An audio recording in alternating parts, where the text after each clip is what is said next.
The cold metal of the handcuffs bit into my wrists as Detective Morrison led me through my own office, past shocked employees, and toward the elevator. My sister Victoria stood by the reception desk, a look of righteous satisfaction on her face. "I told you I'd make you pay, Diana," she called after me. "You should have stayed in your lane instead of trying to compete with me." I kept my expression neutral, even as anger burned in my chest. After 15 years of living in Victoria's shadow, I'd finally built something of my own. Now she was trying to tear it all down with false accusations and manufactured evidence. My name is Diana Chen, and at 35, I'd spent the last 3 years building Chen Digital Solutions from the ground up. Meanwhile, my sister Victoria had inherited our father's tech company, Chen Innovations, despite having no real understanding of the industry. But that was nothing new. Victoria had always been his favorite. "Ms. Chen," Detective Morrison said as we reached his car, "you have the right to remain silent. Anything you say can and will be used against you in a court of law." I nodded, sliding into the backseat. Through the window, I could see Victoria talking to other officers, gesturing animatedly as she no doubt spun her tale of corporate espionage and stolen trade secrets.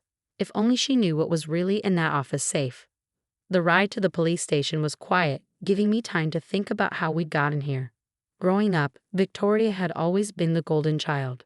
Pretty, popular, and commanding attention wherever she went. I was the quiet one, more interested in coding and technology than parties and popularity.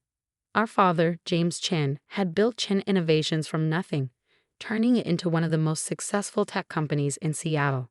Victoria had always assumed she'd inherit everything simply because she was the eldest. She never bothered to learn the business, content to let others do the actual work while she played CEO. I, on the other hand, had spent every spare moment learning from our father. He taught me coding, system architecture, business strategy, everything he knew. But in public, he maintained the facade that Victoria was his successor. What Victoria didn't know was that in the months before his death, our father had started to see through her act. He recognized her lack of knowledge, her disinterest in actually understanding the industry, and he'd made plans accordingly. At the police station, Detective Morrison led me to an interrogation room. The fluorescent lights buzzed overhead as he set up a recording device. "Ms. Chen, your sister has provided evidence that you stole proprietary information from Chen Innovations to start your own company. She claims you accessed their servers after hours and downloaded confidential client data and project specs." I smiled slightly. "Has she shown you proof of these alleged server access logs?" He shuffled through some papers. "She provided documentation showing unauthorized access from an IP address traced to your home." "Interesting," I said. "And did anyone verify the authenticity of those logs?" Morrison frowned. "Our tech team is analyzing them now." "You should also analyze the dates," I suggested. "You'll find that the alleged unauthorized access occurred during a period when I was still legally an employee of Chen Innovations, with full system access rights." He made a note, his frown deepening. "Ms. Chen also claims you stole their client list to poach customers." "Detective," I said, leaning forward, "have you looked into when these clients started working with my company? You'll find that every single one approached us independently after becoming dissatisfied with Chen Innovations' declining service quality under Victoria's leadership." "You seem very calm for someone facing serious charges," he observed. "That's because I have nothing to hide," I replied. "Everything Victoria has accused me of is false, and I can prove it. But first, I need you to check my office safe." He raised an eyebrow. "Your safe?" "Yes.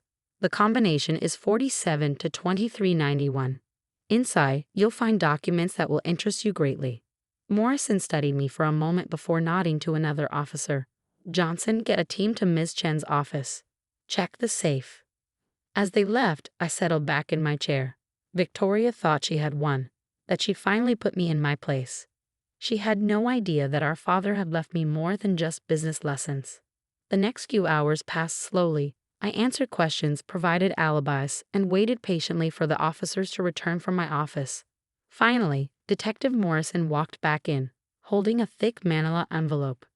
"Ms. Chen," he said, his tone markedly different, "would you like to explain what these documents are?" I smiled. "Those, detective, are the real reason Victoria is trying to have me arrested." The first set proves that every client who left Chen Innovations did so because of documented service failures under Victoria's management. The second set shows that our father had concerns about Victoria's ability to run the company. And this, he held up a sealed envelope with my father's handwriting on it. That, I said quietly, is a letter our father wrote 3 days before he died. He knew Victoria wasn't ready to run Chen Innovations.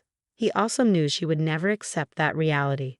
Morrison opened the envelope carefully, reading through the contents. His eyebrows rose progressively higher. According to this, your father left controlling interest in Chen Innovations to you, not Victoria. I nodded. She forged documents after his death to make it appear that she'd inherited everything. The original will is in there too, along with proof of the forgery. The detective sat down heavily. Why didn't you come forward with this before? Because I wanted to build something of my own first, I explained. I knew that if I challenged Victoria immediately, she would claim I was just jealous. So I started Chen Digital Solutions, proved I could succeed without our father's company. The truth about the inheritance was my insurance policy. And now? Now, I said, Victoria has forced my hand. She thought she could destroy me by having me arrested. Instead, she's given me the perfect opportunity to reveal everything. Morrison gathered the documents carefully. We'll need to investigate these claims thoroughly. In the meantime, you're free to go. We'll be in touch. As I walked out of the police station, my phone buzzed with messages from my employees, clients, and lawyers. But the one that caught my eye was from my old assistant at Chen Innovations. Victoria's having a meltdown. Someone told her about the safe. I smiled, climbing into a taxi. The game wasn't over yet, but for the first time since our father died, I held all the cards. Victoria had always underestimated me, dismissed me as the quiet, boring sister who didn't deserve attention. She was about to learn just how wrong she'd been. The morning after my release, I walked into Chen Digital Solutions to find my employees gathered in the lobby, applauding. Their loyalty meant everything. They'd stood by me even when Victoria tried to paint me as a criminal. Back to work, everyone, I said with a smile. We have clients counting on us. My office was exactly as I'd left it, though the safe stood open, its contents now in police possession. My assistant Alex appeared in the doorway, tablet in hand. The press is calling nonstop, he said, and Victoria's lawyer tried to serve us with a cease and desist order. I sat down at my desk, powering up my computer. On what grounds? They're still claiming intellectual property theft. But there's something else. Chen Innovations stock dropped 15% this morning. Rumors about the inheritance dispute are spreading. Perfect. Victoria's attempt to destroy me was backfiring spectacularly, and I was just getting started. My phone buzzed. Detective Morrison. Ms. Chen, we verified the documents from your safe. The will forgery is clear, and we have enough evidence to pursue criminal charges against your sister. Thank you, Detective, I replied, but let's hold off on that for now. I have a different approach in mind. After hanging up, I opened my email to find a message from Chen Innovations' board of directors, requesting an urgent meeting. Another from their largest client expressing concerns about the company's stability. And finally, one from Victoria herself. Whatever you think you're doing, stop it now. You have no idea what you're messing with. I was composing my response when my office door burst open. Victoria stormed in, her designer heels clicking against the floor, face flushed with anger. You vindictive little snake, she hissed. Do you have any idea what you've done? I leaned back in my chair, studying her. The perfectly polished facade was cracking, her hands shook slightly, and her expensive blazer was buttoned wrong. I could ask you the same thing, I replied calmly. Having me arrested? Really, Victoria? You stole from me, she shouted. Everything Dad built was supposed to be mine. Was it? Or is that just what you convinced yourself? I stood up, meeting her gaze. Dad left you the company because you manipulated the will, not because you deserved it. She laughed bitterly. Deserved it? I was his firstborn. His heir. You were just the weird little tech geek he felt sorry for. Is that what you think? I opened my drawer and pulled out a USB drive. Want to know what Dad really thought? Victoria's eyes fixed on the drive. What is that? Security footage from Dad's office the day before he died. When you threatened to expose his affair with his secretary if he didn't change the will in your favor. The color drained from her face. You're lying. Should we watch it together? See how you told him you destroy his reputation unless he signed everything over to you. She took a step back, her confidence crumbling. How did you? I was there, I said quietly, in the server room next door, doing maintenance. I heard everything, and I made sure to save the footage. Victoria sank into a chair, her legs seemingly unable to hold her. What do you want? Initially? Nothing. I was content building my own company, letting you play CEO until you inevitably ran things into the ground. But then you tried to have me arrested. I had to, she burst out. You were becoming too successful. Clients were leaving us for you. The board was asking questions about my leadership. I walked around the desk, perching on its edge, and now they're going to ask even more questions. About the will, about your qualifications, about everything. You'll destroy the company, she whispered. No, Victoria, you've been destroying it for years. I'm going to save it. Just then, Alex appeared in the doorway. Ms. Chen, the board of directors is here. Victoria's head snapped up. What? They're not supposed to be here until tomorrow. They're not here for you, I said, standing. They're here for me. The next hour was exactly what our father would have called a corporate bloodbath. The board members sat stone-faced as I presented evidence of Victoria's forgery, mismanagement, and declining client satisfaction rates. When I played a small clip from the security footage, Victoria slumped in her chair, defeated. Ms. Chen, the board chairman said, addressing me, not Victoria, given these revelations and the original terms of your father's will, we believe immediate leadership changes are necessary. Victoria shot to her feet. You can't do this. I built. You built nothing. I cut her off. You inherited a successful company and drove it into the ground. The only thing you ever built was lies. The chairman cleared his throat. Ms. Victoria Chen, the board is requesting your immediate resignation. Security will escort you to clear out your office. As Victoria was led away, mascara streaming down her face, I felt no satisfaction. This wasn't about revenge, it was about protecting our father's legacy. Diana, the chairman said, we'd like to discuss your return to Chen Innovations as CEO. I shook my head. Thank you, but no. I've built something of my own at Chen Digital Solutions. I won't abandon that. Then perhaps we should discuss a merger, he suggested. Both companies would benefit, and it would honor your father's original vision. Later that evening, as I sat in my office reviewing merger proposals, I found an old photo in my desk. It showed me and Victoria as children, sitting on our father's lap while he worked. We were both smiling then, before ambition and jealousy tore us apart.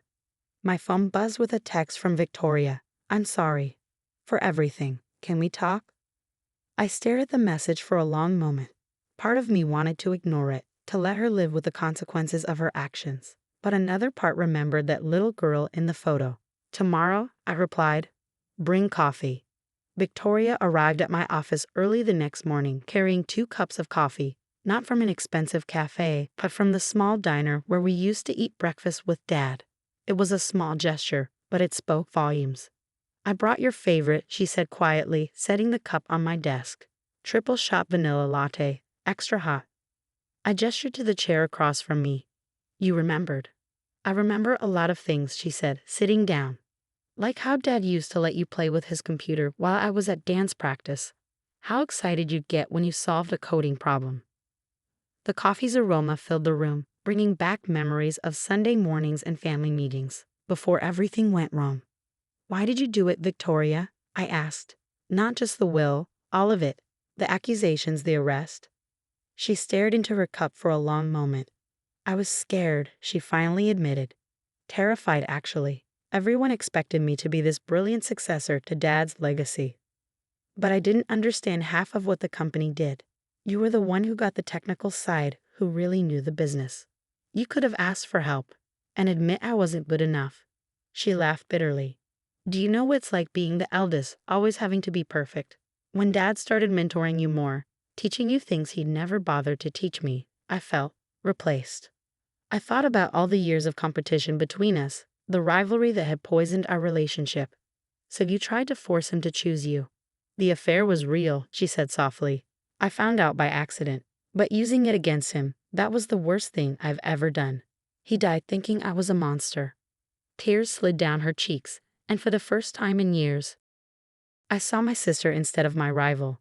He loved you, Victoria, despite everything. Did he? She wiped her eyes. The last thing he said to me was that he was disappointed. Not angry, just disappointed. That was worse. I pulled out the USB drive that had caused her downfall. Want to know something? There's no security footage on this. It's empty. I just needed you to think I had proof. She stared at me, then started laughing through her tears. You played me. The quiet little sister outmaneuvered me completely. I learned from the best, I said, allowing myself a small smile. You were always better at strategy than me. Victoria sobered. What happens now? With the companies? The merger is happening, I said. Chen Innovations and Chen Digital Solutions will become Chen Technologies. But I'm not running it alone. She frowned. What do you mean? The board suggested a co-CEO structure. You handle the business strategy and client relations, the things you're actually good at. I handle the technical side and operations. You trust me, after everything? I took a sip of my coffee, considering. Trust needs to be earned. But family? That's different. Dad built this company believing in the power of family. Maybe it's time we honored that. I don't deserve a second chance, she said quietly. Probably not, I agreed. But you're getting one anyway. Don't waste it. The next few months were challenging. Merging two companies was complex enough without adding family dynamics to the mix. But slowly, we found our rhythm. Victoria's talent for networking and client relationships complemented my technical expertise. Together, we were stronger than either of us had been alone. 1 year after the merger, we stood together at the opening of our new headquarters. The building's lobby featured a wall of photos chronicling our company's history. In the center was a picture of our father, flanked by childhood photos of Victoria and me. He'd be proud, Victoria said, studying the display. Not just of the company, but of us. For finally figuring it out. I squeezed her hand. Better late than never. That evening we had dinner at the old diner, sitting in the same booth where we used to eat with Dad. Victoria pulled out an envelope and slid it across the table. What's this? I asked. Open it. Inside was a legal document. She had officially changed her shares in the company to joint ownership between us. Equal partners, just as Dad had originally intended. Victoria. It's time, she said simply. No more games, no more power plays. Just sisters, building something together. As we left the diner, I thought about how far we'd come. The arrest, the safe, the inheritance dispute. It all seemed distant now, like a cautionary tale we'd finally learned from. My phone buzzed with a message from Alex. Emergency at the office. Server crash. Victoria peered over my shoulder and grinned. Race you there. Loser buys coffee tomorrow. I smiled, remembering countless childhood races home from school. You're on. But I warn you. I've been practicing. As we rushed to our cars, laughing like kids again, I realized that sometimes the best revenge isn't winning. It's finding a way to stop keeping score.